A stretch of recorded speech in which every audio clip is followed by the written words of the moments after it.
제가 집회를 많이 다녔는데 여러분 교회 오는 집회가 굉장히 저도 좀 긴장이 됩니다. 그러니까 여러분 좀 잘 격려해 주시고 아멘 해 주시고 그렇게 해 주시기를 바랍니다. 그냥 바로 시작을 좀 하겠습니다.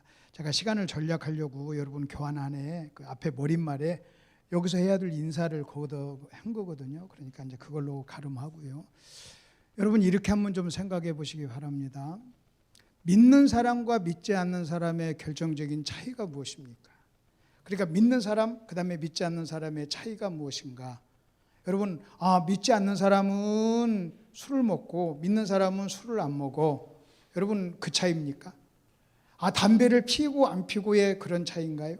또는 윤리적으로 조금 괜찮고 안 하고 하는 그런 차이인가요? 그런 차이가 아니죠. 여러분, 여러 가지 차이가 있어요. 차이가 있는데 믿는 사람과 믿지 않는 사람, 혹시 여러분의 자녀나 또 여러분의 친척 혹은 여러분과 연관된 사람 부모 중에 믿지를 않는다면 그 사람하고 여러분하고 결정적인 차이가 뭐예요? 여러 가지가 있지만 결정적인 차이는요, 예수를 아느냐 모르느냐 그 차이예요. 여러분, 예수를 아느냐 모르느냐의 그 차이예요. 그러니까 지금 여러분 어떤 사람 지금 믿지 않고 있는, 그래서 엉망진창인 삶을 사는 저 사람도 예수를 딱 믿으면 나보다 훨씬 더 놀랍게 변화될 수가 있는 거예요. 그러니까 예수를 믿는 사람과 믿지 않는 사람의 결정적인 차이는 하나님을 아느냐 모르느냐, 예수를 아느냐 모르느냐 하는 그 차이입니다.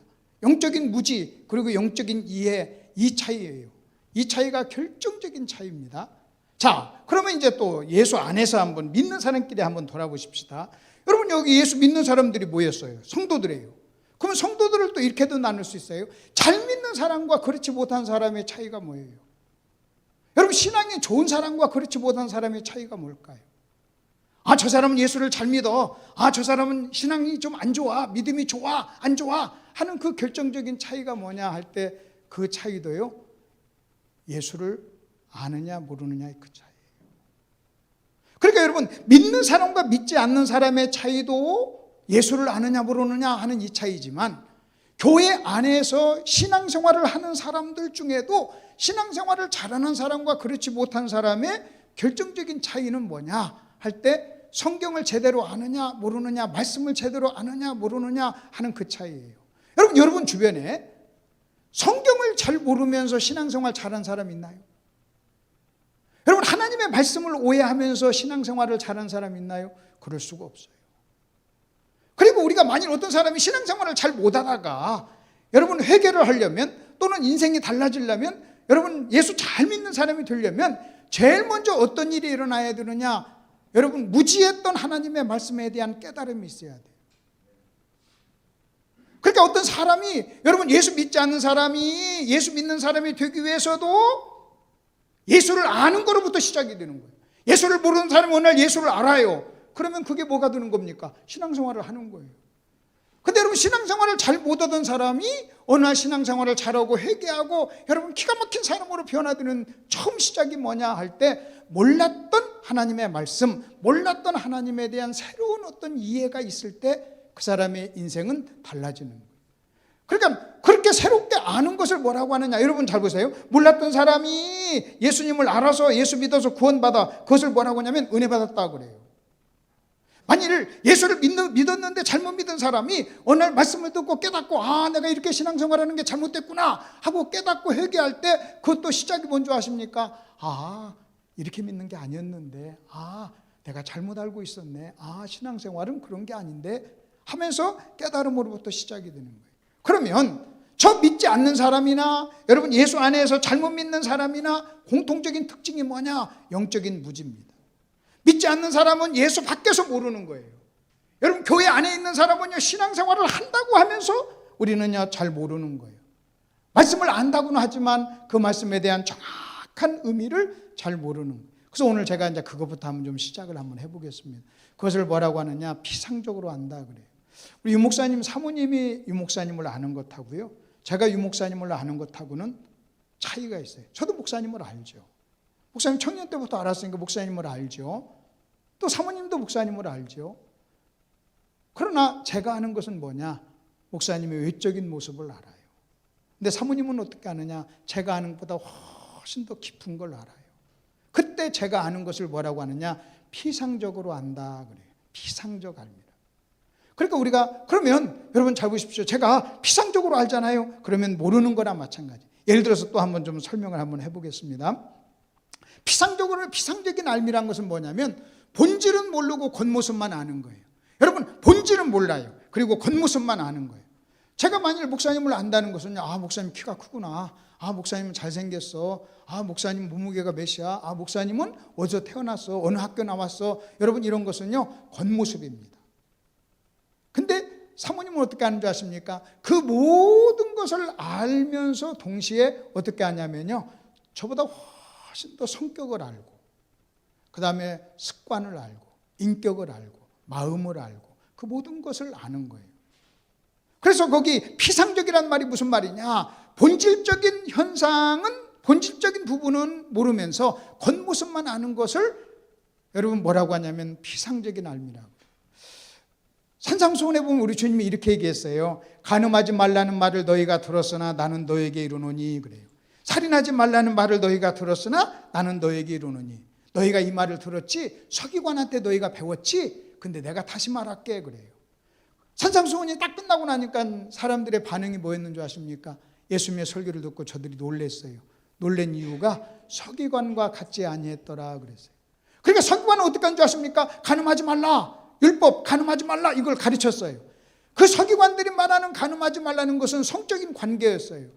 근데 우리 주님은 간음하지 말라는 말을 뭐라고 지금 해석을 하는 줄 아십니까? 여자를 보고 음욕만 품어도 간음하는 거야. 그러니까 간음하지 말라 하는 말은 무슨 얘기인 줄 아십니까? 본질적인 의미는 뭔 줄 아세요?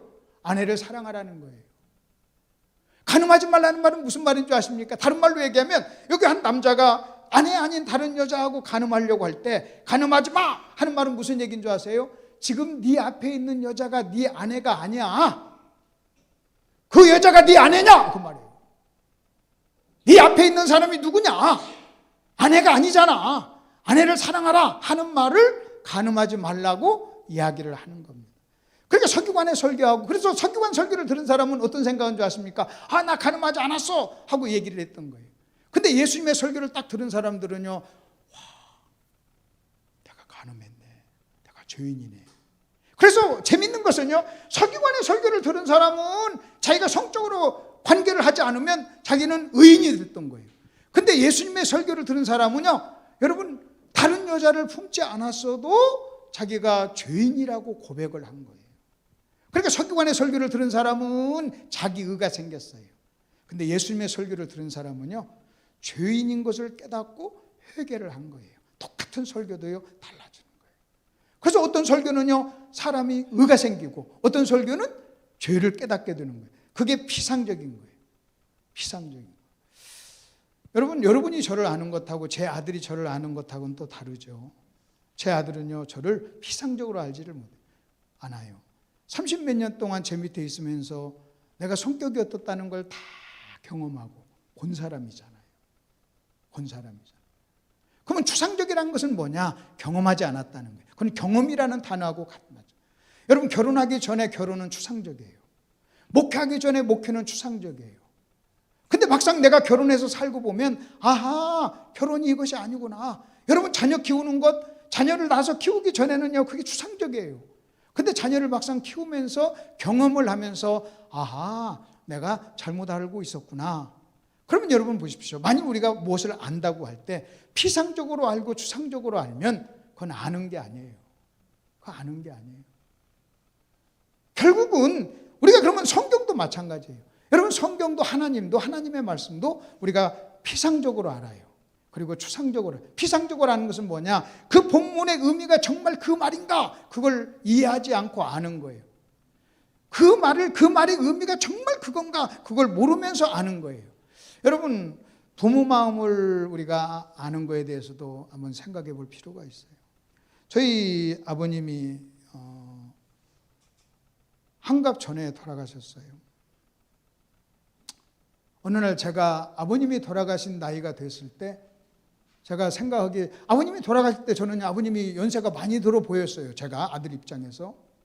그런데 제가 그 나이가 딱 됐을 때 야, 우리 아버님이 너무 일찍 돌아가셨구나 하는 생각을 했어요.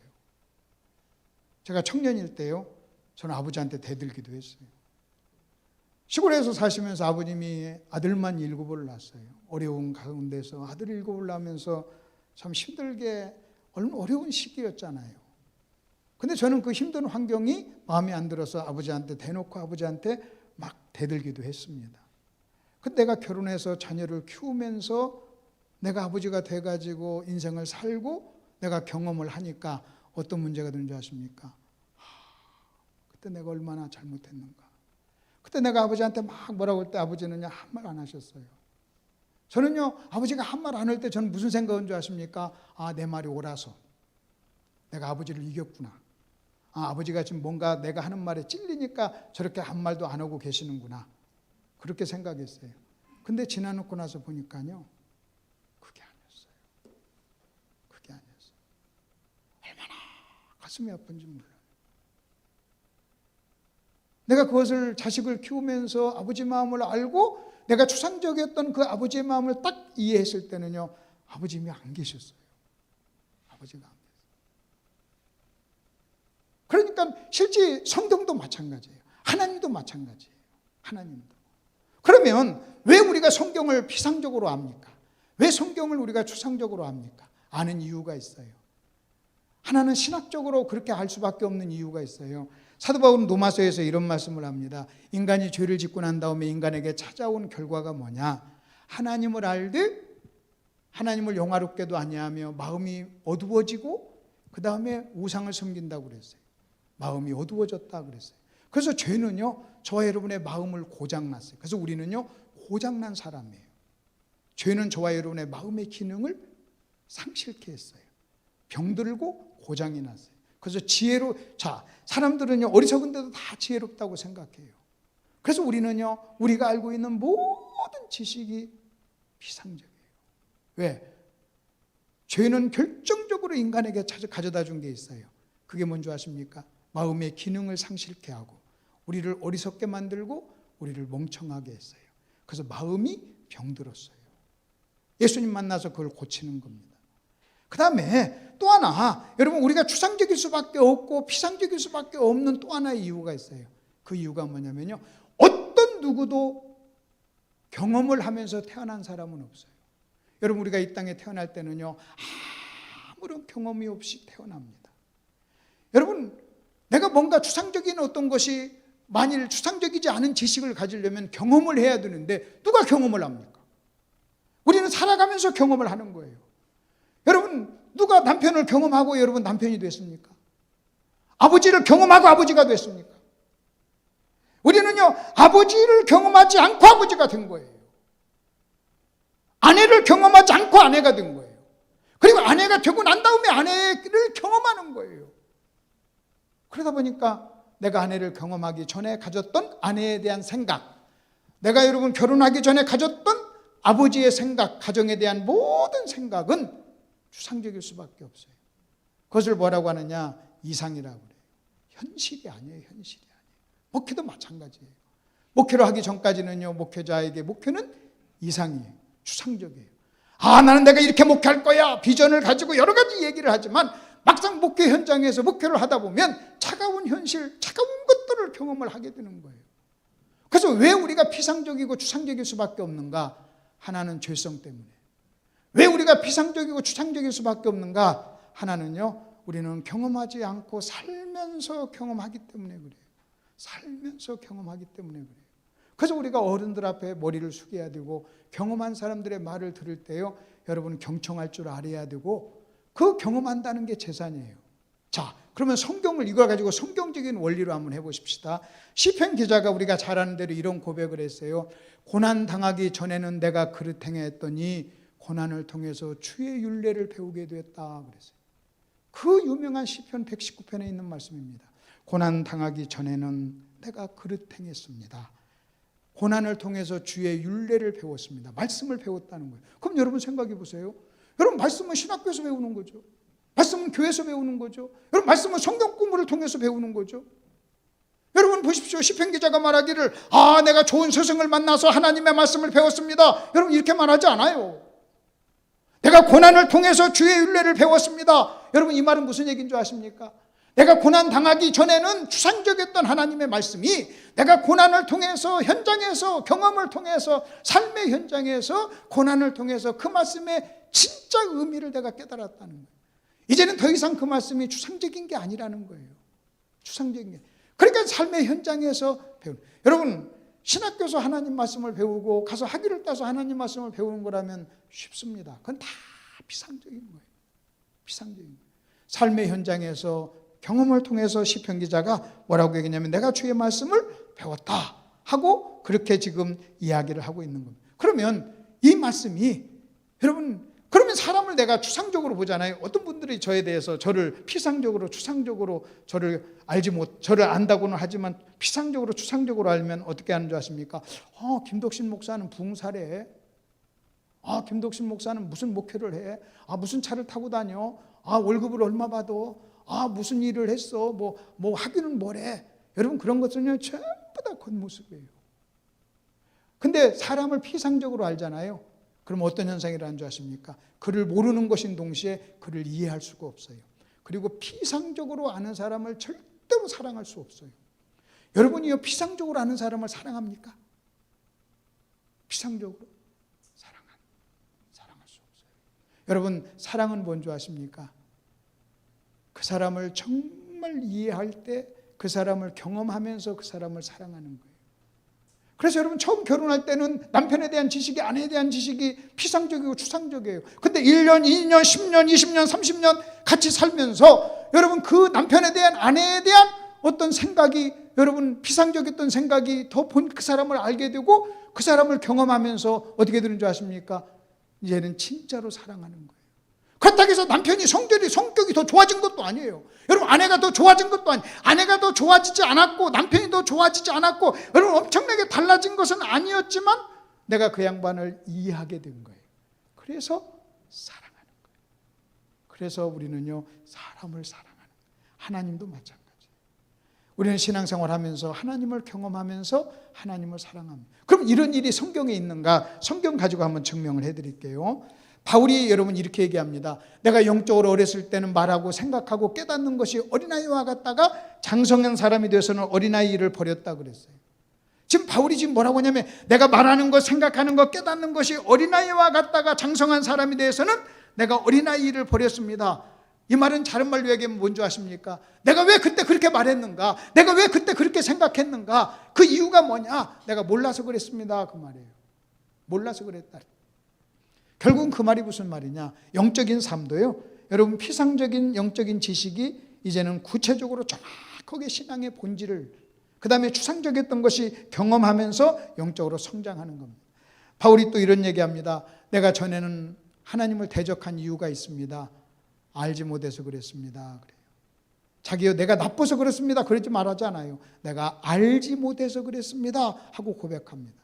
그러면 여러분, 사도 바울이 성경을 몰랐나요? 성경 박사였어요. 그는 다메섹에서 주님 만나기 전에 이미 그는요 성경 박사학위를 가진 사람이에요. 근데도 그는 뭐라고 얘기했냐면 나 몰라서 그랬습니다. 그러면 여러분 잘 보세요. 사도 바울은요 다메섹 도상에서 예수님 만나기 전까지만 해도 예수님에 대한 생각이 피상적이고 추상적이었어요.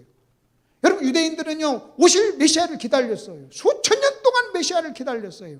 근데 그들이 오실 메시아는 어떤 메시아냐? 그들이 생각하는 메시아, 유대인들이 생각하는 메시아와 그 다음에 직접 오신 메시아가 간격이 생긴 거예요. 그들은요 1번 이 메시아를 기다렸어요. 근데 막상 오신 메시지는 2번이에요. 그래서 예수님이 막상 왔는데 그들은요 1번으로 생각하고 오해하고 기다렸기 때문에 여러분, 그들을 알아보지를 못했던 거예요. 근데 다메섹 도상에서 예수님이 찾아왔어요. 예수님이 찾아와서 이렇게 얘기합니다. 내가 예수야. 내가 메시아야. 그때 바울이 어떻게 된 줄 아십니까? 바울이 딱 하나 달라졌어요. 다른 게 달라진 게 아니에요.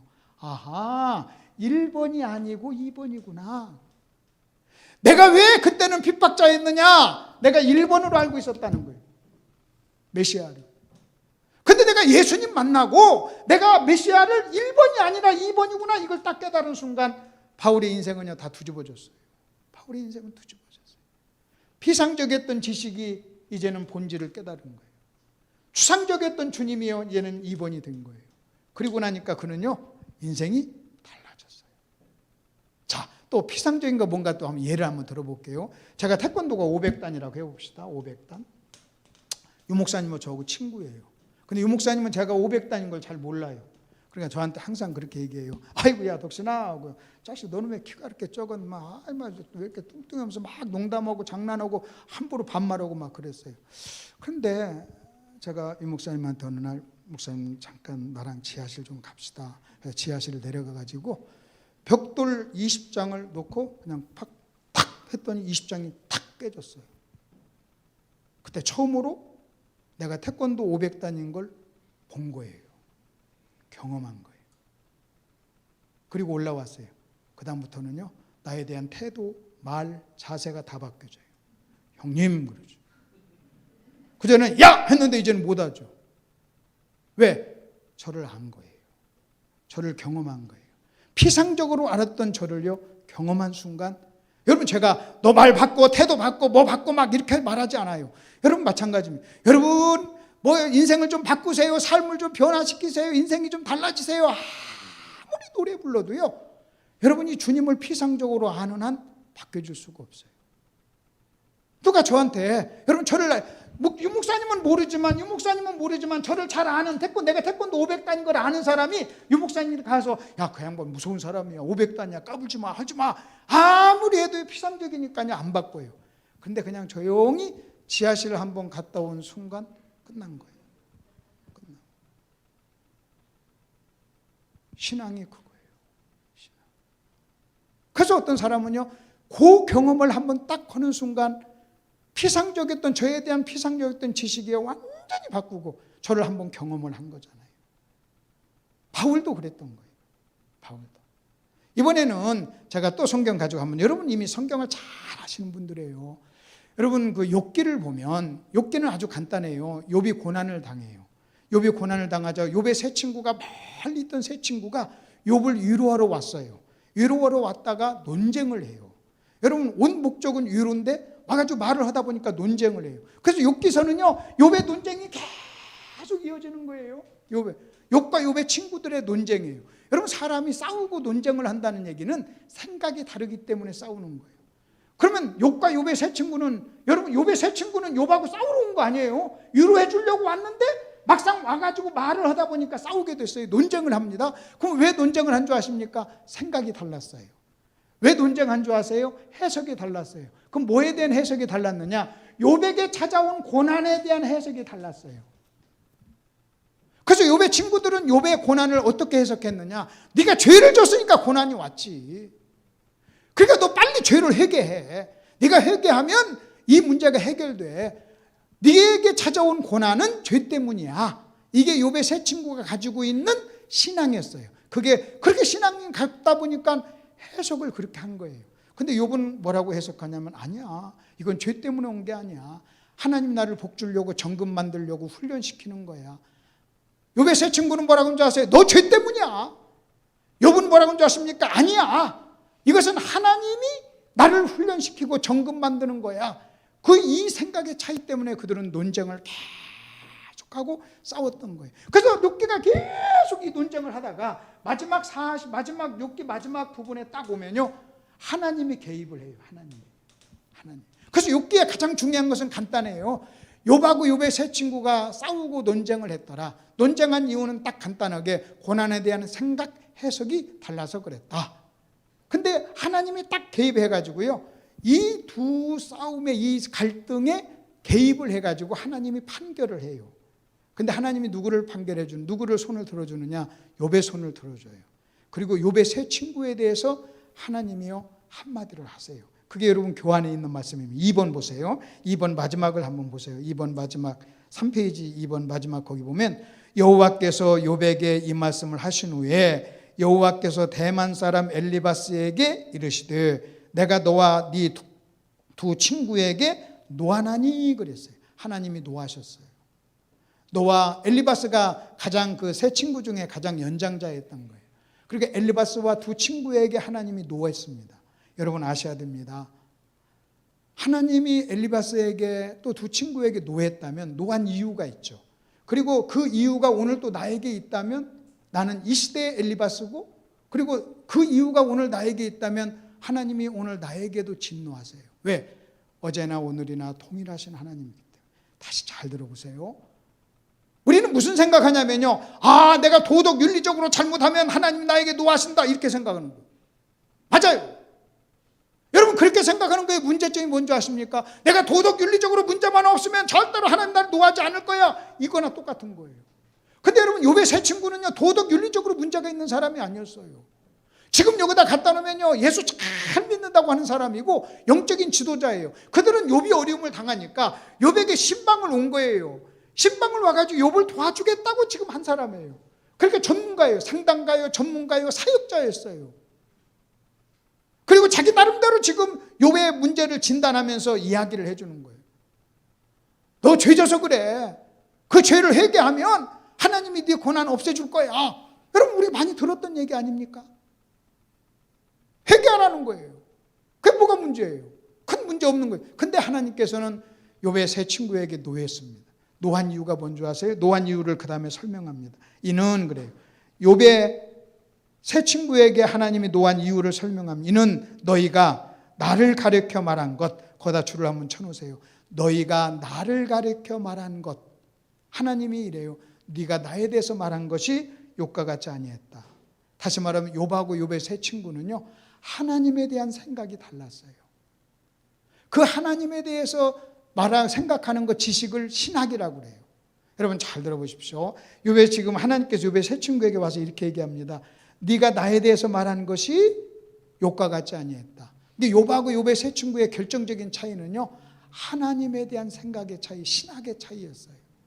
근데 재밌는 것은요, 여러분 욥의 세 친구가 이단은 아니에요. 근데 하나님에 대한 생각이 달랐어요. 여러분 욥이 와가지고, 욥의 세 친구가 욥에게 와가지고 신론을 가르친 게 아니에요. 조직 신학을 가르친 게 아니에요. 네가 고난을 당했어, 너 죄 때문이야, 회개해, 여러분 이거였어요. 근데 하나님은 뭐라고 하는지 아십니까? 너 신학이 잘못됐구나 그래요.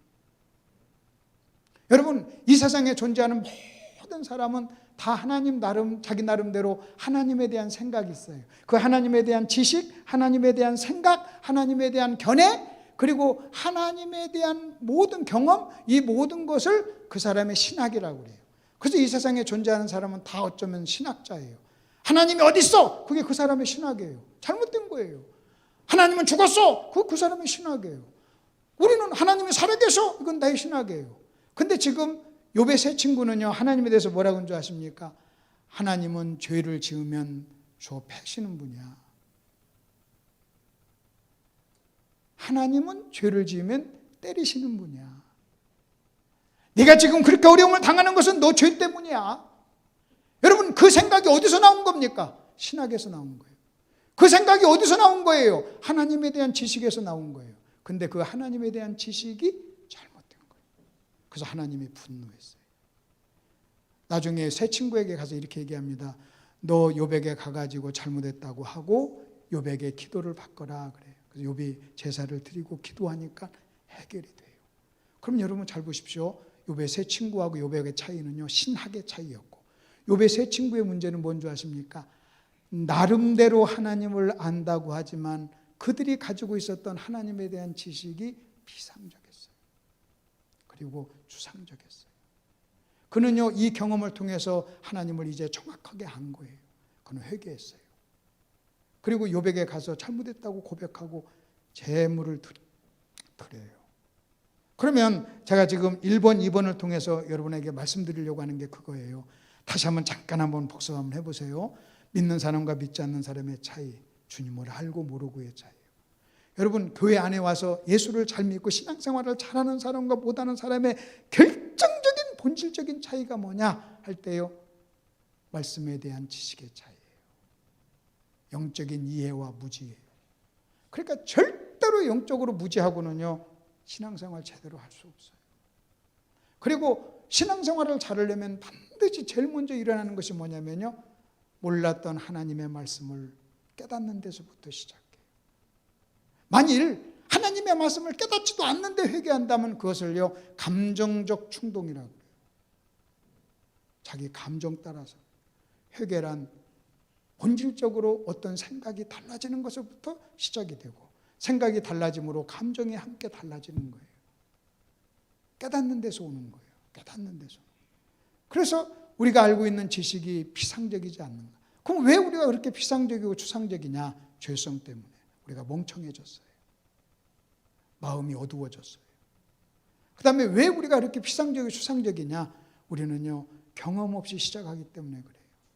그래서 우리는 신앙생활 하면서 결국 그럼 신앙생활이란 뭐냐? 피상적이었던 추상적이었던 영적인 지식이 내 삶의 현장에서 우리는 점점 본질을 깨닫고 하나님을 경험하는 거예요.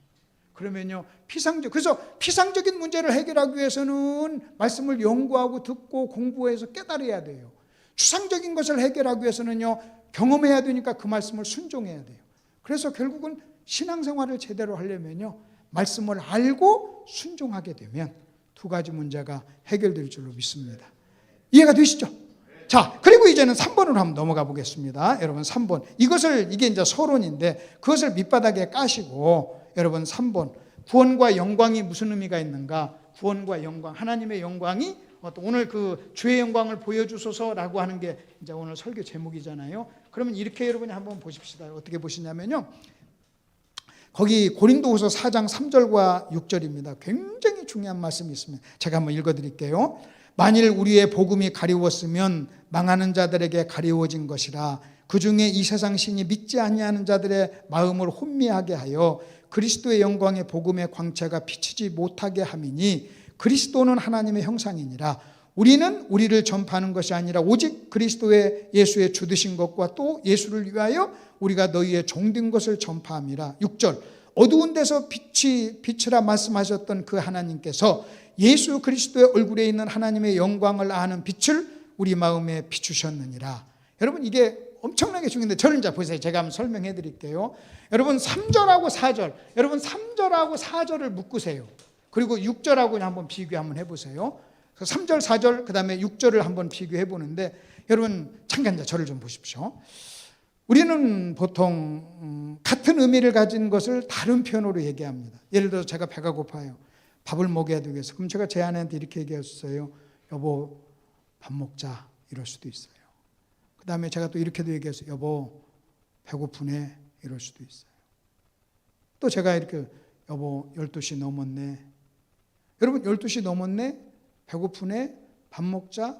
표현은 다르지만요, 다 밥 먹자는 말을 그렇게 좀 하는 겁니다. 밥 먹자는 말. 그러니까 표현은 다르지만 의미는 같아요. 성경에도요, 여러분 우리가 구원받고 하나님의 자녀가 된 것을 여러 가지로 표현해요. 거듭났다. 저 사람은 거듭난 사람이야. 여러분 죄 사함을 받은 사람이야. 그래요. 성령이 마음속에 계셔. 그래요. 하나님의 자녀가 되었어. 그래요. 하나님께 택정함을 받았어. 그래요. 여러분 여러 가지로 얘기할 수 있어요. 여러분 거듭났다는 말이나 아니면 여러분 하나님의 자녀가 됐다는 말이나 영생을 가졌다는 말이나 그리고 택정함을 입었다는 말이나 여러분 마음속에 성령이 계셨다는 말이나 예수님을 영접했다는 말이나 표현들은 다르지만 본질적인 의미는 같습니다. 구원받았다 하는 이야기를 여러 가지로 이야기를 하는 겁니다. 마찬가지로 성경에서 구원받은 것을 또 하나 표현하는 표현이 있어요. 그게 뭔지 아십니까? 여러분 그 두 번째 성경 구절 보십시오. 3번의 두 번째 성경 구절. 바울이 아그리빠 왕에게 설교하면서 이렇게 얘기합니다. 이스라엘과 이방인들에게서 내가 너를 구원하여 그들에게 보내어 그 눈을 뜨게 하여 어두움에서 빛으로. 그래요. 그러니까 거듭난 것을 구원받은 것을 성경은 또 뭐라고 표현하냐면 어두움에서 빛으로 옮겨진 사람이라 그렇게 얘기해요. 어두움에서 빛으로. 또 그것을 다른 말로 얘기하면 또 뭐라고 얘기하냐면요, 눈을 뜬 사람. 그래요. 그러니까 여러분 하나님이 볼 때는요, 믿지 않는 사람은요 눈이 뜨지 않은 사람이에요. 소경이에요, 소경. 그래서 그런 사람을 보지 못한다 그래요. 보아도 보지 못하고 그래요. 근데 거듭나 구원받은 사람을 뭐라고 하는지 아십니까? 영적인 시력을 회복한 사람, 다른 사람은 보지 못하는 걸 보는 사람. 그래서 지금 바울이 아그리빠 왕에게 뭐라고 하냐면 하나님 나를 불렀습니다. 그래서 복음 전도자로 세웠습니다. 내가 그들에게 가서 그들을 눈을 뜨게 하는 사람입니다. 나는 눈을 뜨게 해주는 사람입니다. 그래서 어둠에서 빛으로 옮기는 겁니다. 이것이요 성경에서 구원을 얘기하는 표현 중에 하나예요. 그 제가 여러분에게 와서 여러분 저는 예수님 만나기 전에는 소경이었습니다. 예수님 만나서 영적인 눈이 떴습니다. 성경적인 표현이에요. 제가 예전에는 어두움에 속했는데 이제는 빛으로 내가 옮겨졌습니다. 여러분 이게 성경적인 표현이에요. 그렇다면 또 하나 여러분 보십시오. 이것을 여러분 배경으로 까시고 다시 여러분 그 위에 구절을 한번 보십시오. 3절 4절을 보십시오. 3절 4절. 만일 우리의 복음이 가리웠으면 망하는 자들에게 가리워진 것이라. 3절에서는 또 뭐라고 얘기했냐면요. 구원받지 못한 사람을 복음에 가리워진 사람이라 그래요. 복음에 가리워진 사람. 복음을 모르는 사람. 복음을 보지 못하는 사람이에요. 그러니까 여러분 이겁니다. 뭔가 여러분 이렇게 수건이 써져 있는 거예요. 수건이. 이게 수건이 이렇게 써져서 여러분 내 눈에 이렇게 수건이 이렇게 써져서 컵이 안 보입니다. 다시 말하면 이 컵이 예수예요.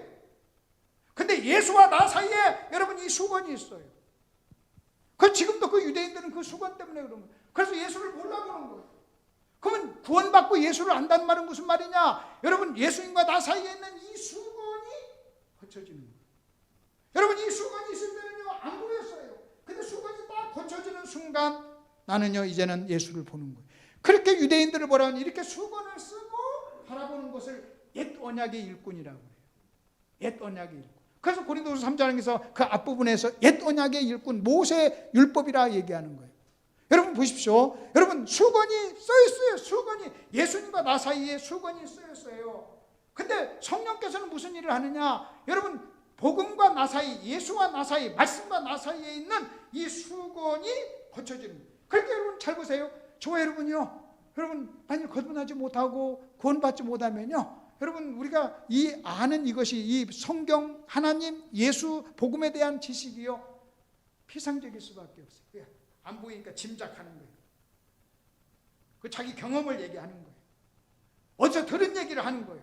자기가 본 얘기를 하는 것이 아니라 들은 얘기를 하는 거예요. 누가 그랬더라 하고 얘기하는 거예요. 근데 여러분 딱 본 사람은요 본 얘기를 하는 거예요. 그리고 여러분 이렇게 수건이 있으니까요 정확하게 얘기를 못해요. 그 컵이 무슨 색입니까? 대답을 못해요. 근데 딱 본 사람은요 하얀색 하고요 목숨 걸어요. 거기다가요 목숨 걸어요. 그러니까 하나님의 은혜로 그러면 구원받는 것은 뭐냐? 구원받은 것은요 그러면 이 수건이 왜 있느냐 할 때요 마귀가 우리의 마음을 혼미케 해가지고 보지 못하게 했다는 거예요. 마귀. 그래서 거기에 3절 4절에는 두 무리가 나옵니다. 자, 만일 우리의 복음이 가리웠으면 망하는 자들에게 가리워진 것이라. 망하는 자, 복음이 가리워진 자, 예수를 몰라보는 자예요. 왜 그렇습니까? 이유가 뭐예요? 그 중에 이 세상 신이 믿지 않은 자의 마음을 혼미케 해서 그리스도의 영광의 복음의 강차가 비치지 못하게 했다. 여러분 이겁니다. 여러분 이게 예수예요. 예수는 빛을 발해요. 예수가 막 빛을 발하는데 이렇게 딱 이렇게 가리워졌으니까요. 그 예수의 빛을 못 본다는 거예요. 예수의 빛을 못 본다는 거예요. 예수의 빛. 그래서 마귀는요, 저와 여러분으로 하여금 이 예수의 빛을, 복음의 영광의 빛을 보지 못하게 한다는 거예요. 그래서 거기에 등장하는 대상이 있어요. 인격적인 대상. 마귀, 믿지 않는 자. 그 다음에 복음의 빛을 가리우는 것. 마귀가 하는 것은 혼미케 해서. 자, 이번에는 6절을 한번 보세요. 6절. 어두운 데서 빛이 비치라 말씀하셨던 하나님. 하나님이 등장해요. 6절에는 하나님이 등장해요. 여러분 3절과 4절에서는 마귀가 등장해요. 반면에 6절에서는요 하나님이 등장해요. 그러면 하나님이 왜 등장하느냐? 3절과 4절에서 마귀는 주어예요. 여러분 사람들이 복음의 영광의 복음을 보지 못하는 이유가 뭐냐? 마귀가 혼미케 해서. 그래서 3절과 4절의 주어는 마귀라면 6절의 주어는 누구냐? 하나님이에요. 그러니까 여러분 3절과 4절에서는 복음을 보지 못했다, 예수를 보지 못했다, 영광을 보지 못했다 하는 거예요. 못한 이유가 뭐냐? 마귀가. 근데 6절에서는 뭐라고 하는지 아십니까? 하나님께서 보게 했다는 거예요. 이제 주어가 하나님이에요. 그래서 여기는 마귀가 등장하고 여기는 하나님이 등장. 그럼 여러분 3절과 4절은 마귀가 역사하는 것이고 6절은 하나님이 역사하는 거예요. 마귀는 보지 못하게 하고 그럼 하나님은 어떻게 하는 겁니까? 보게 하는 거예요. 여러분 이쪽이 1번이고 이쪽이 2번이라면 저와 여러분은 옛날에 1번에 속했어요. 그러다가 2번으로 왔어요. 그럼 우리가 어떻게 해서 2번으로 왔느냐? 하나님께서 그의 영광을 보여줬기 때문에. 자, 그리고 이어지는 말씀 보십시오. 그러면서 이렇게 얘기합니다. 하나님께서 그리스도의 얼굴에 있는 하나님의 영광의 빛을, 아는 빛을 우리 마음에 비춰줬다 그랬어요. 주어가 하나님이에요. 하나님께서 했다는 거예요. 그래서 여러분 오늘 그 설교 제목이 그겁니다. 여러분 주의 영광을 보여주소서. 이 말은요 하나님이 보여줘야만 본다는 거예요. 내가 보고 싶다고 해서 보는 게 아니라는 거예요. 물론 내게 보고 싶은 마음이 있어야죠. 근데 문제는요, 본질적으로 하나님이 보여줘야만 본다는 거예요. 그래서 구원을 은혜라고 얘기하는 거예요. 하나님이 역사하는 거예요. 하나님이. 자, 그러면 여기서는 마귀가 역사하고 여기서는 하나님이 역사하고 1번과 2번의 차이는요, 윤리적인 차이도 아니고 무슨 뭐 다른 어떤 차이가 아니에요. 1번과 2번의 차이, 구원받지 않은 사람과 구원받은 사람의 결정적인 차이는 뭐냐? 결정적인 차이는 뭐냐면 주의 영광을 본 사람과 보지 못한 사람이에요. 주의 영광을 본 사람과 보지 못한 그 차이예요. 바울은요, 이것을 정확하게 알았어요. 자기가 예전에 1번에 속했던 사람이에요. 그러다가 자기가 2번으로 건너왔어요. 그렇기 때문에 자기는요, 자기 경험에 근거해서 지금 정확하게 이 얘기를 하고 있는 거예요. 내가 1번에서 2번으로 건너오는데 그 누가 했느냐? 하나님이 했어요. 여러분, 1번에서 2번으로 건너오는 것을 거듭났다고 그래요. 그러니까 거듭난 것을 뭐라고 하냐면 새로운 피조물이라고 그래요. 자, 그런데 2절은 하나님이 하셨다고 하는데 하나님을 소개를 해요. 뭐라고 소개하는가 보십시오. 6절 보세요. 어두운 데서 빛이 빛이라 말씀하셨던 그 하나님께서, 여러분 그냥 이렇게도 얘기할 수 있어요. 하나님께서 빛을 비춰주셨습니다. 여러분 이렇게 말할 수도 있는데 하나님을 수식해요. 수식하는 표현이 있어요. 하나님, 여러분 만일 우리 유 목사님 저를 소개할 때 김덕신, 오늘 오신 강사님은 김덕신 목사님이십니다. 이렇게 소개할 수도 있어요. 근데 또 수식어 할 수 있잖아요.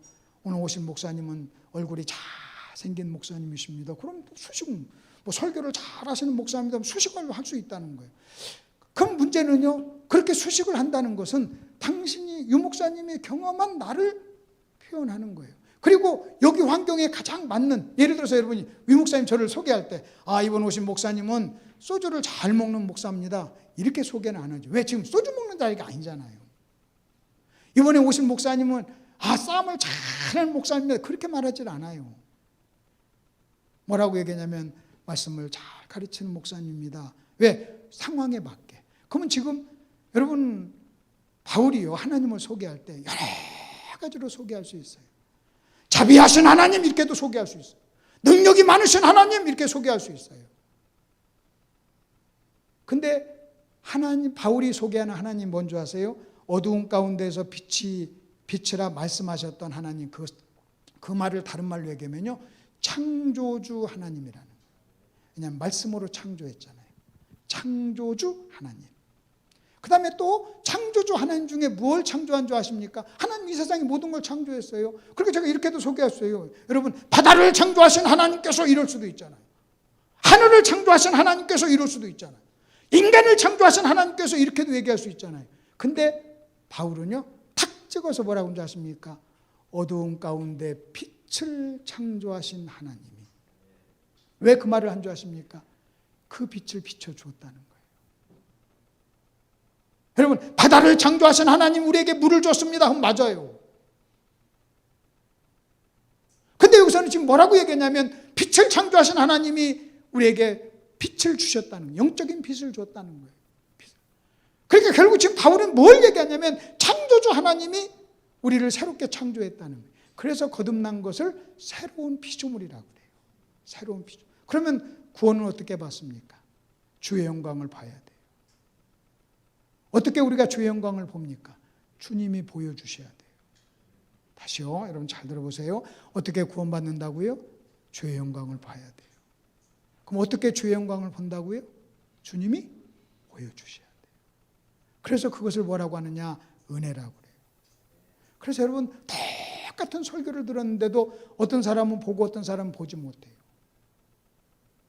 여러분, 만일 그것이 설교에 있다면, 원인이 설교에 있다면 똑같은 설교를 들은 사람이 다 보든지 다 보지 못하고 못해야 돼요. 근데 어떤 사람은 보고 어떤 사람은 보지 못해요. 왜 그런 줄 아십니까? 그 주도권을 하나님이 가지고 계세요. 그래서 기독교는요, 본질적으로 겸손할 수밖에 없어요. 주의 영광을 보여주세요. 이것은 내 의지대로 안 됩니다. 주님이 보여주셔야 됩니다. 주님 보여주세요. 주도권이 당신에게 있습니다. 그래서 우리는요, 주권을 하나님께로 돌려줘야 우리는 겸손한 거예요. 내가 주인이 되면요, 교만할 수밖에 없는. 그런데 저 재밌는 것은요, 그 3절과 4절이 1번이고 여러분 6절이 2번이라면 중간에 5절이 있어요. 5절.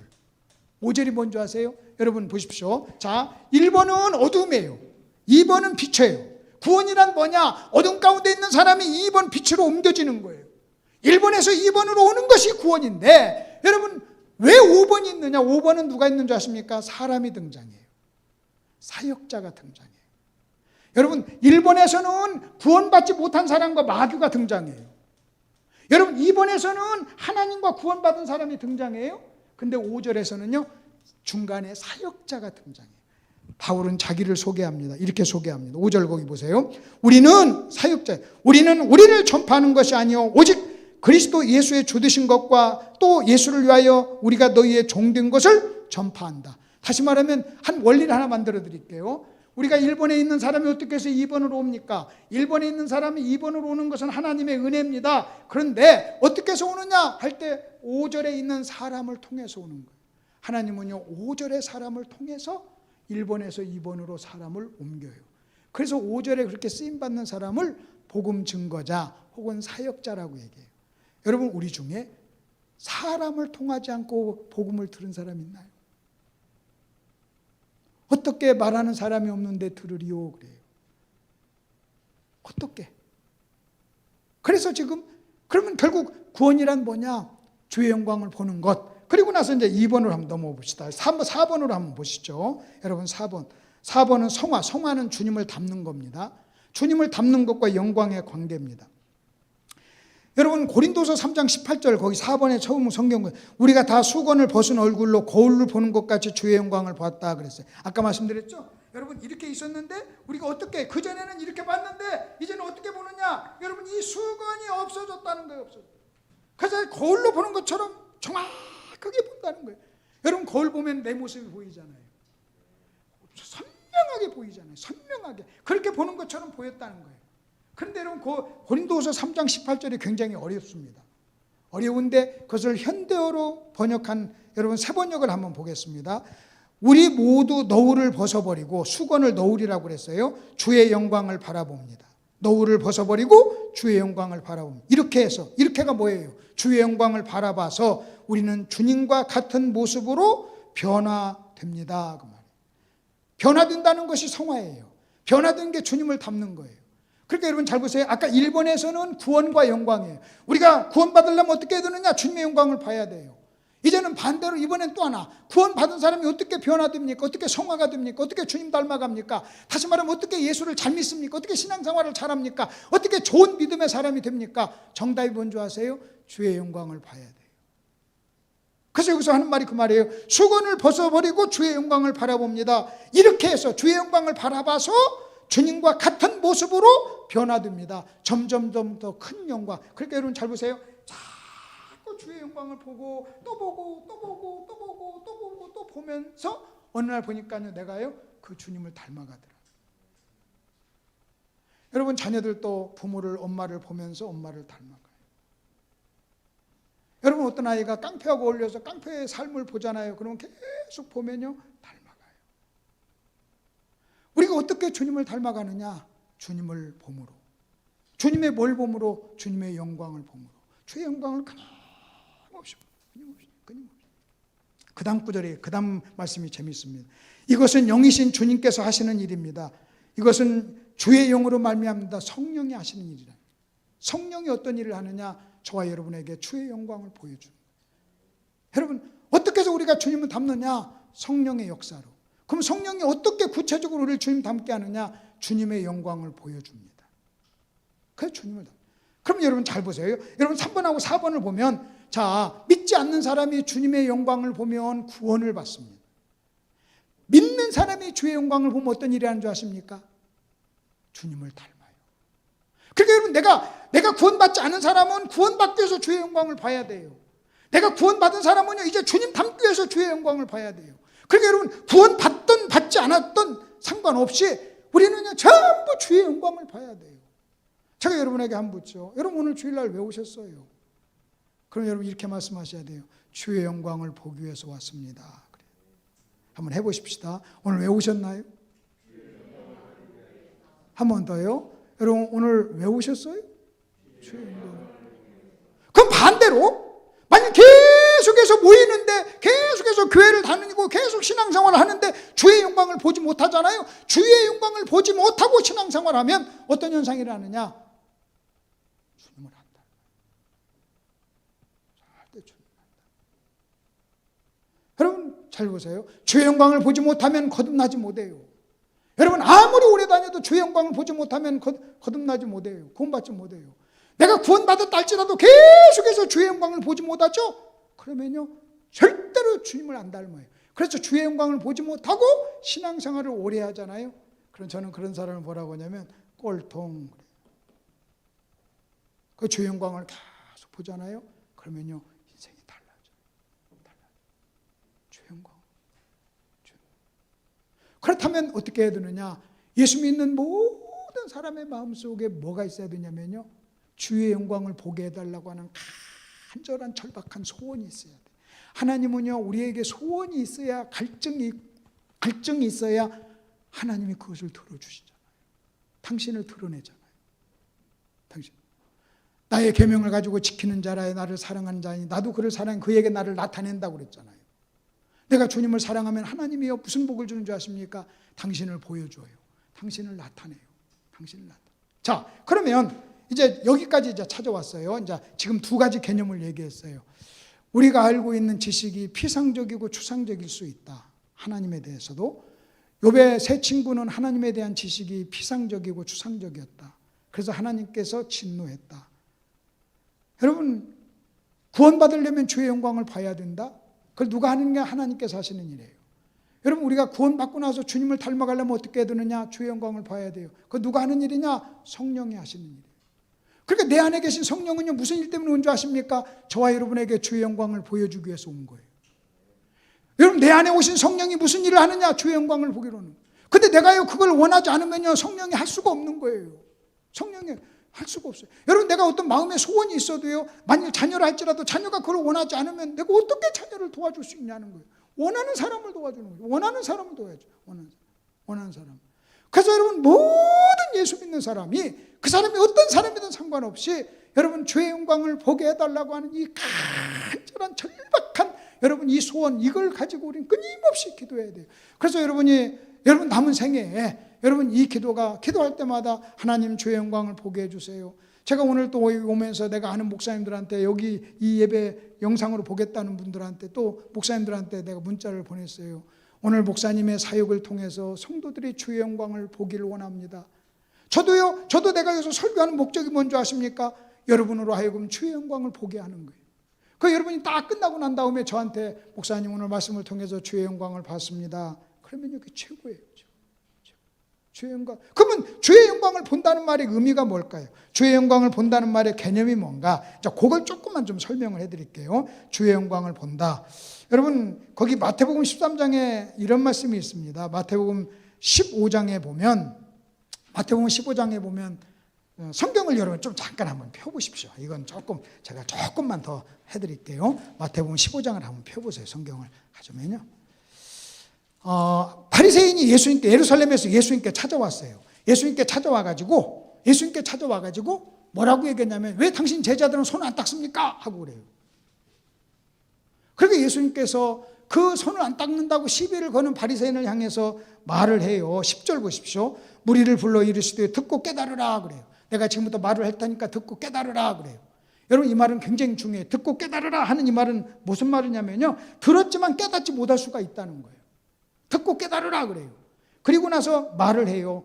입으로 들어가는 것이 사람을 더럽게 하는 것이 아니고 입에서 나오는 게 더럽게 하는 거야 하고 이야기를 했어요. 그랬더니요 바리새인들이 이 말을 듣고 깨닫지를 못하는 거예요. 들었는데 깨닫지를 못해요. 그러니까 제자들이 예수님께 와서 예수님의 설교에 대해서 한마디 하십니다. 뭐라고 얘기한 거 보십시오. 12절 보세요. 이에 제자들이 나와 이르시되 바리새인들이 이 말씀을 듣고 걸림이 된 줄 아시나이까 그래. 그러니까 여러분 예수님의 제자들은 예수님께 와서 예수님 왜 설교를 그렇게 하셨어요? 하고 예수님의 설교에 대해서 불만을 제시하는 거예요. 왜 설교를 그렇게 어렵게 해요? 아니 예루살렘에서 바리새인들이 왔는데 입으로 들어가는 것이 사람을 더럽게 하는 것이 아니요. 그렇게 설교하니까 그 사람들이 듣고 분노하고 깨닫지 못하고 분노했습니다. 걸렸습니다. 시험 들었습니다. 그 말이에요. 그러니까 지금 제자들은요 예수님의 설교에 대해서 불만을 갖고 얘기하는 거예요. 당신 왜 설교를 그렇게 했습니까? 바리새인들이 당신 설교에 은혜 못 받았습니다. 그 말이에요. 그러니까 예수님이 뭐라고 하냐면 이렇게 얘기합니다. 13절 보십시오. 예수님 당신의 설교에 대해서 불만을 갖는 제자들에게 예수님이 하신 말씀이에요. 예수께서 대답하여 이르시되 심은 것마다 내 하늘 아버지께서 심으시지 않은 것은 뽑힐 것이니 그냥 두라. 그래. 여러분 그냥 두라 그 말은요. 삐질면 삐지게 놔둬라 그 말이에요. 놔둬라. 그 다음에 뭐라고 하는지 아십니까? 이렇게 얘기해요. 그들은 맹인이 되어 그래. 그들은 맹인이라 그래요. 여러분 참 재밌어요. 원래는 맹인이라고 하면 안 돼요. 이래야 돼요. 지금 이 바리새인의 문제는 뭐냐면 예수님의 설교를 듣고 깨닫지를 못했으니까 멍청한 거예요. 그러니까 여러분 이렇게 말을 해야 돼요. 그냥 둬라. 그들은 멍청해서 깨닫지 못해. 멍청해서 내 말을 못 알아들어. 여러분 이렇게 말을 해야 되는데 예수님은 뭐라고 하는지 아십니까? 소경이라 그래요. 소경이라. 그래서요 깨닫지 못하는 사람을 소경이라고 그래요. 소경. 그래서 보아도 보지 못하고 들어도 듣지 못하고 이거 같은 이야기를 지금 반복해서 하는 거예요. 그래서 여러분이 만약 오늘 말씀을 듣고 깨달으면요 여러분은 정말 복 받으신 분이에요. 근데 오늘 말씀이 전혀 이해가 안 되면 이거 심각한 거예요. 심각한 거예요. 그 소경이라고 그래요. 소경. 그 다음에 한번 넘어가죠. 그 다음에 이제 이번에는 마태복음 16장에 보면 우리가 잘 아는 말씀이 있어요. 예수님이 제자들을 모아놓고 빌립보 가이사랴에서 이렇게 얘기합니다. 뭐라고 얘기했냐면 사람들이 나를 누구라고 하더냐 그래. 사람들이 전부 다 선지자 중 하나입니다 하고 오해를 해요. 너희는 나를 누구라고 하느냐? 주는 그리스도시요 살아계신 하나님의 아들이요 그래. 그러니까 예수님이 뭐라고 하냐면 바요나 시몬아 네가 복이 있도다. 그래. 바요나 시몬아 네가 복이 있도다. 이것을 너에게 알게 하니는 그래. 그래서요 여러분 무엇이 복인 줄 아십니까? 예수를 알아보는 게 복이에요. 예수를 아는 게 복이에요. 만약 여러분이 오늘 오셨다가 뭔가 영적인 것을 깨닫고 뭔가 몰랐던 걸 알았다면 여러분 복 받으신 거예요. 아멘 하셔야 돼요. 다시 여러분 오늘 설교를 듣고 뭔가 몰랐던 걸 알았다면요 그게 뭐라고요? 복이라니까요. 이것을 너에게 알게 하니는 그래요. 알게 하니는 그래요.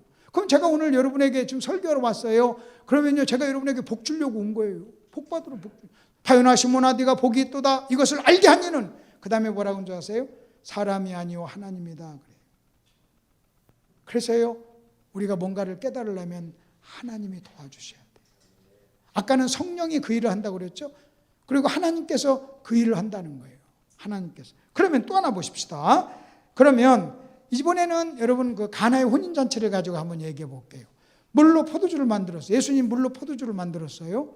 여러분 예수님이 물로 포도주를 만든 이유가 뭘까요? 무슨 목적으로 만들었을까요? 한번 제가 질문해 볼게요. 자, 제가 한번 이렇게 질문해 볼게요. 예수님이 물로 포도주를 누구를 위해서 만들었나요? 네 사람을 제가 찾아보세요. 첫째는 결혼식에 온 손님, 두 번째는 신랑, 세 번째는 신랑 아버지, 하인들, 네 번째는 예수님, 제자들. 예수님은요, 여러분 예수님은 궁극적으로 예수님은 신랑이나 신랑 아버지나 하인들이나 그 잔치에 참석한 사람을 위해서 물을 가지고 포도주를 만든 게 아니에요. 예수님이 물을 가지고 포도주를 만든 것은요 제자들 때문에. 그래서 거기서 2장 11절에 이렇게 나옵니다. 2장 11절 거기 한번 보십시오. 예수께서 이 첫 표적을 갈릴리 가나에서 행하여 그의 영광을 나타내심에 제자들이 믿었더라 그랬어요. 이 제자들을 위해서 한 거예요. 근데 내가 만약 이 설교를 자꾸 이 말씀을 내가 하인의 입장에서 듣는다면 자꾸 순종이라고 해야 돼요. 여러분 만일 재밌는 것은요, 여러분 하인들이나 아니면 거기 온 손님들이나 신랑이나 신랑 아버지나 그런 사람들은요 포도주 맛은 봤지만 예수는 몰라봤어요.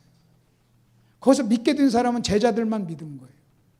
예수님은요 이 제자들에게 당신의 영광을 보여줘야 될 필요성을 느낀 거예요. 그리고 영광을 봤어요. 그래서 여기서 아주 중요한 법칙이 나와요. 언제 사람은 믿느냐? 주의 영광을 봐야만 돼. 사람들이 언제 믿습니까? 주의 영광. 자, 예수님께서 주의 영광을 보여주심에 제자들이 믿더라 그랬어요. 제자들이 믿었다 그랬어요. 여러분 왜 사람들이 예수를 안 믿습니까? 주의 영광을 보지 못하니까. 예수님은요 주의 영광을 보여줬어요. 제자들이 믿었어요.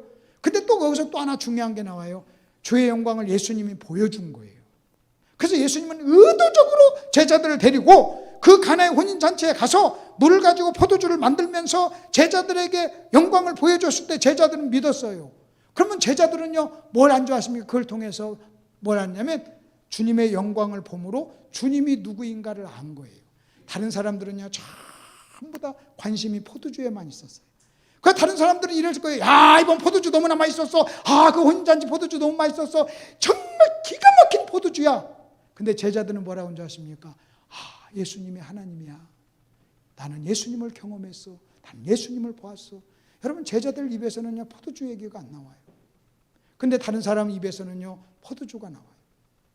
여러분, 어떤 사람 딱 보면요 주님의 영광을 본 사람은 주님 얘기가 나와요. 주님의 영광을 보지 않은 사람은요 다른 지엽적인 이야기들을 해요. 포도주가 맛있다, 짜다, 싱겁다 이런 얘기를 하는 거예요. 이런.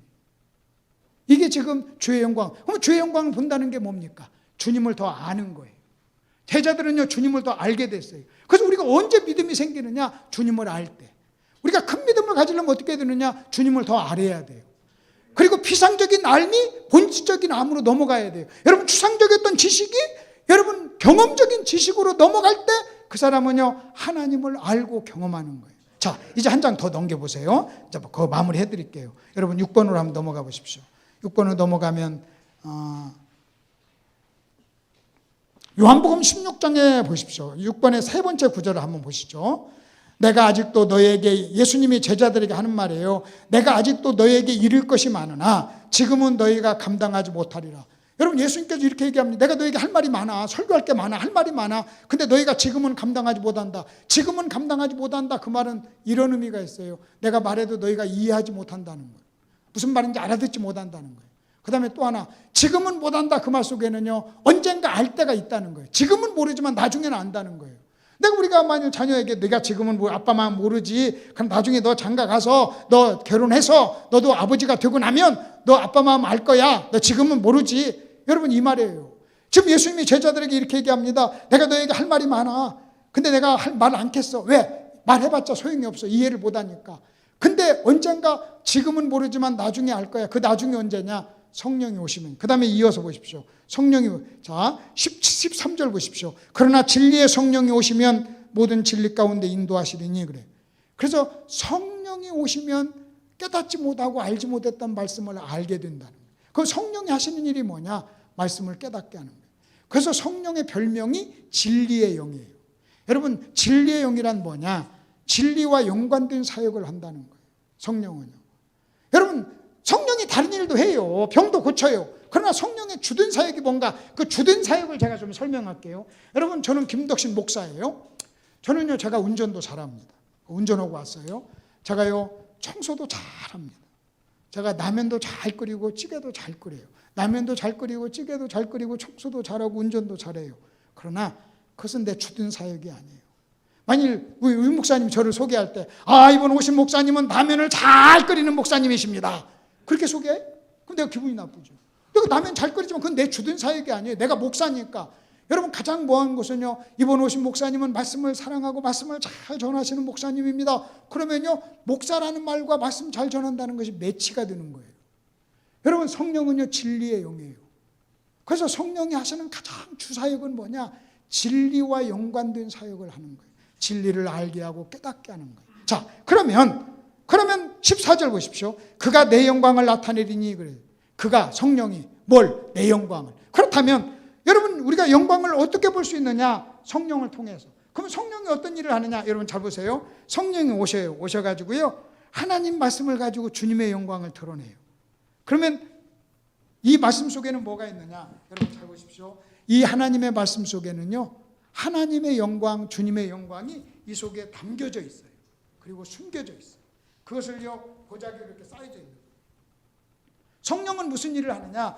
하나님의 말씀 속에 들어있는 하나님의 영광을 우리에게 보여주고 알려주는 거예요.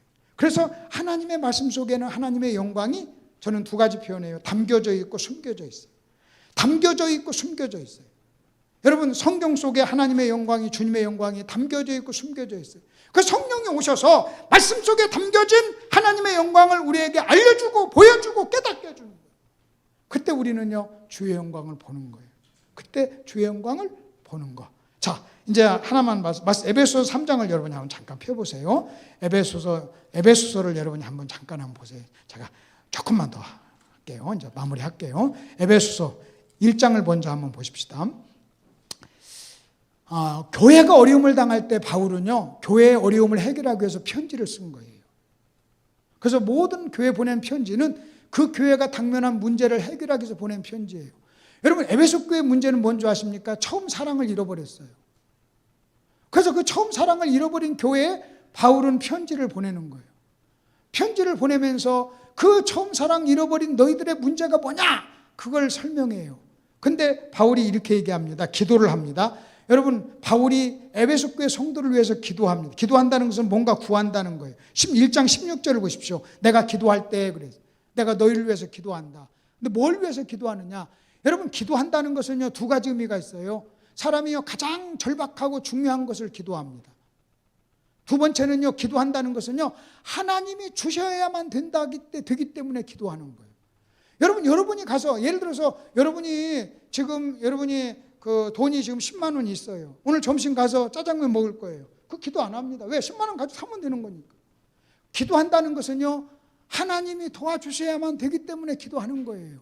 근데 뭐라고 기도하는가 보십시오. 그 가장 절박한 문제가 뭐냐? 18절을 보십시오. 기도하는데 이렇게 얘기합니다. 자, 너희의 마음의 눈을 밝히사, 그래요. 마음의 눈. 눈이라는 표현이 나와요. 눈은 보는 거예요.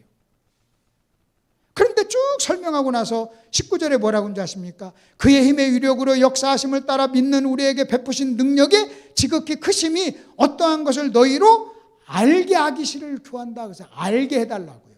여러분, 원래 눈이라는 표현이 나왔으면 보게 해달라고 해야죠. 근데 18절에서는 눈이라고 하는 표현을 쓰고 19절에서는 알게 해달라고 그래요. 그러니까 보는 것과 아는 것이 같은 말이라는 거예요.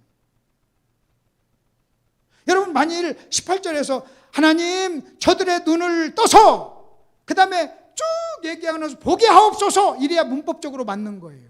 근데 여러분, 일부러 18절에서는 눈이라는 표현을 하고 19절에서는 알게 해달라고 하는 표현을 함으로 인해서 지금 바울이 우리에게 뭘 지금 얘기하냐면요, 여러분, 보는 것과 아는 것이 같은 얘기라는 거예요.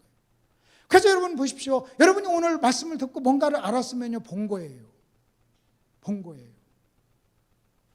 제가 오늘 여러분 오면서 이런 기도를 해야 돼요. 하나님, 사랑하는 성도들이 오늘 말씀을 통하여 알게 해주세요, 보게 해주세요, 이거예요. 알게 해주세요, 보게 해주세요. 자, 그리고 여러분 3장에서, 에베소서 3장에서 또 바울이 기도를 합니다. 기도를 하는데, 두 번째 기도를 하는데 14절 보십시오. 이러므로 내가 하늘과 땅에 있는 각 족속에게 이름을 주신 아버지께 무릎을 꿇고 빈다 그랬어요. 무릎을 꿇고 비는데 뭘 쭉 나오는 이야기가 뭐냐면요, 하나님의 사랑을 알게 해달라고 그래요. 하나님의 사랑의 높이와 넓이를 알게 해달라. 자, 아까 말씀드렸죠. 에베소 교회 문제는 뭐냐면 처음 사랑을 잃어버린 거예요. 처음 사랑을 잃어버려서요, 여러분, 사람들이 하나님을 사랑하지 않고 사람을 사랑하지 않아요. 이게 지금 에베소 교회 문제였어요. 그러면 이 문제 해결책이 뭐예요? 우리는 여러분 이 해결책을 이렇게 얘기해요. 여러분의 문제가 뭡니까? 하나님을 사랑하지 않고 처음 사랑을 잃어버렸고 사람을 사랑하지 않는 게 여러분의 문제입니다. 그럼 어떻게 해야 됩니까? 사람을 사랑하세요. 하나님을 사랑하세요. 우리가 서로 사랑합시다. 이게 해결책이 아니었어요. 바울이 에베소 교회 성도에게 처음 사랑을 회복하세요. 사람을 사랑하세요. 하나님을 사랑하세요. 여러분 이렇게 말하지 않고요, 뭐라고 얘기한 줄 아십니까? 하나님을 아세요. 하나님을 아세요. 당신이 사람을 사랑하지 않는 것도 하나님을 알지 못해서, 당신이 처음 사랑을 잃어버린 것도 하나님을 몰라서. 하나님을 아세요. 하나님을 아세요. 하나님, 저들이 하나님을 알게 해주세요. 하나님, 저들이 알게 해주세요. 보게 해주세요. 알게 해주세요. 저들이 알고 보면 그 문제가 해결됩니다. 지금 그 얘기를 하는 거예요. 우리는요, 사람 잡아놓고 사랑해야지, 사랑해야지, 사랑해야지 그래. 여러분, 어떤 사람이 아내를 사랑하지 않아요. 아내를 사랑하세요, 아내를 사랑하세요. 아니에요. 이 사람이요, 하나님을 알면 아내를 사랑해요. 남편에게 순종하세요. 여러분, 남편에게 순종하세요가 아니에요. 하나님을 알면요, 남편에게 순종을 해요. 해결책. 여러분 자신의 경험도 보세요. 저는요, 제가요, 아내를 사랑하려고 노력 안 했어요. 근데 하나님을 알면 알수록 아내가 귀해요. 제가요, 교회를 사랑하려고 막 노력 안 했어도요, 하나님을 알면 알수록 교회가 귀한 거예요. 내가 사람들을 사랑하려고 노력 안 해도요, 하나님 사랑을 알잖아요. 그러면요, 사람을 사랑하게 돼요. 그럼 언제 우리가 하나님을 사랑해요?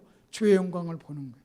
자, 하나만 더 얘기하고 이제 마칩니다. 마지막 거기 한번 보시죠. 마지막 말씀, 에레미야와 다니엘의 말씀을 한번 볼게요. 자, 이제 저를 제가 좀 설명해 드릴게요. 여러분, 에레미야 선지자는 남유다가 망할 때 있었던 마지막 선지자였어요. 그래서 에레미야는요, 남유다가 망하는 것을 친히 눈으로 본 사람이었어요. 그거는 눈물의 선지자였어요. 하나님께서 에레미야에게 이런 말씀을 주었어요.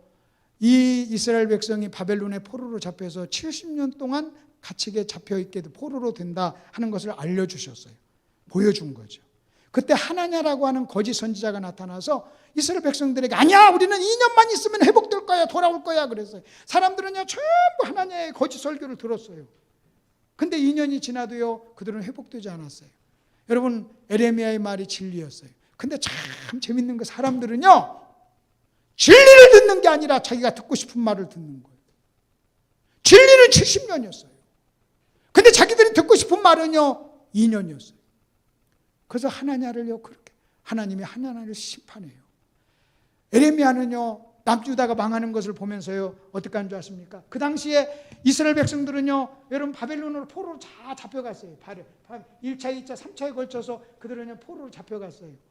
그리고 여러분 남유다에서 에레미야는 남아서요 망하는 것을 보면서 주님을 그 계시를 알았어요. 그래가지고 포로로 잡혀가는 사람들을 손에 편지를 써서 보냈어요. 뭐라고 편지를 썼냐면, 내가 하나님께 계시를 듣고 알은 게 있어. 70년이 되면 돌아올 거야. 그러니까 느긋하게 거기서 자리 잡고 잘 살고 하나님 잘 섬기고 살아라. 70년이야 하는 것을 글을 써가지고요 이 포로로 잡혀가는 장로들에게 주었어요. 그랬더니 그들이요 에레미야는 가지 않았지만 그 포로로 잡혀가고 바벨론으로 간 사람들이 그 편지를 가지고 바벨론으로 간 거예요. 근데 바벨론에 다니엘이 있었어요. 다니엘이요 에레미야의 편지를 읽어요. 자, 그리고 나서 뭘 깨닫냐면 거기 한번 보십시오. 에레미야 29장 1절 보세요. 선지자 에레미야가 예루살렘에서 이 같은 편지를 느부갓네살이 예루살렘에서 바벨론으로 끌고 간 포로 중 남아있는 장로들과 제사장들과 선지자들과 모든 백성에게 보냈는데 그랬어요. 여러분, 편지를 에레미야가 써서 보냈어요. 바벨론으로. 그랬더니 어떤 일이 났느냐. 다니엘서 9장을 보십시오. 메대 족속 아하수에르와 아들 다리오가 갈대아 나라 왕으로 세움을 받던 첫 해 곧 그 통치 원년에 나 다니엘이 책을 통해, 거기 책이라는 게요 에레미야가 보낸 편지예요. 책을 통해 여호와께서 말씀으로 선지자 에레미야에게 알려주신 연수를 깨달았다 그랬어요. 여러분, 1500km 떨어진 바벨론에 있었던 포로로 있었던 다니엘이요 에레미야가 보낸 편지 책을요 읽었어요. 여러분, 에레미야는요 자기가 하나님께 본 것을, 계시를 받은 것을 적어서 보낼 때 다니엘이 읽고 상상도 못했어요. 근데 보냈어요. 그랬더니 멀리서 떨어진 다니엘이요 여러분 그 바벨론에서 그 편지를 읽고 70년의 비밀을 깨달아요. 영광을 본 거예요. 그리고 다니엘은요 하나님께 쓰임을 받아요. 하나님께 쓰임을 받아요. 놀라운 일입니다. 놀라운. 지금도 이런 일이 일어나요. 지금도 여러분 거기 이제 그 선지자 그 에베소 3장 1절 4절 거기 바로 윗구절을 한번 보세요. 그 선지자 에레미야 윗구절 보세요. 바울이 지금 에베소 교회 성도에게 편지하면서 이런 말을 합니다. 이러므로 그리스도 예수의 일로 너희 이방인을 위하여 갇힌 자 된 나 바울이 말하거니와 너희를 위하여 내게 주신 하나님의 은혜의 경륜을 너희가 들었을 터이라. 3절 보세요. 곧 계시로 내게 비밀을 알게 하신 것은 내가 먼저 간단히 기록했다 그랬어요. 바울은요 자기가 계시로 알게 됐어요. 1번 나는 계시로 알게 됐다. 2번 그것을 기록했다. 자기가 그것을 간단히 기록했어요. 그리고 4절 보십시오. 그것을 읽으면 내가 그리스도의 비밀을 깨달은 것을 너희가 알 수 있으리라. 그것을 읽어라 그 말이에요. 자, 첫째 이럽니다. 나는 계시를 받았어. 두 번째 나는 그것을 기록했어. 세 번째 읽으면 알리라. 이것은요 신약판이에요. 구약판은 뭐예요? 에레미야가 받았어. 에레미야가 기록했어. 다니엘이 그것을 읽었어. 그리고 깨달았어요. 그러면 지금 이 시대도 저와 여러분 마찬가지입니다. 여러분, 수많은 성경 기자들이요 성경을 기록해서 우리에게 주셨어요. 우리가 이것을 읽잖아요. 그러면 그 속에서 주의 영광을 보는 거예요. 우리가 아까 찬송했잖아요. 주의 영광을 보내. 어떻게 주의 영광을 볼 겁니까? 여러분, 여러분의 마음의 소원이 뭐예요? 여러분은요, 꿈속에서라도 이렇게 해야 돼요. 하나님, 오늘 주의 영광을 보게 해주세요. 여러분, 오늘 먼 데서도 이렇게 와서 예배를 드리러 왔어요. 주의 영광을 보지 않고 말씀도 들었어요. 근데 주의 영광을 보지 않고 그냥 간다는 것처럼 비참한 일이 없어요. 그렇게 주의 영광을 보지 않고 신앙생활 하잖아요. 짜증이 나요. 여러분, 주의 영광을 보지 않고 신앙생활 하잖아요. 그러면 성질이 나고 짜증이 나고 힘들어요. 근데 주의 영광을 보잖아요. 그러면요, 우리 인생이 달라질 줄로 믿습니다. 그래서 여러분, 우리가 주의 영광을 보게 해달라고 주님 앞에 간절하게 기도해야 될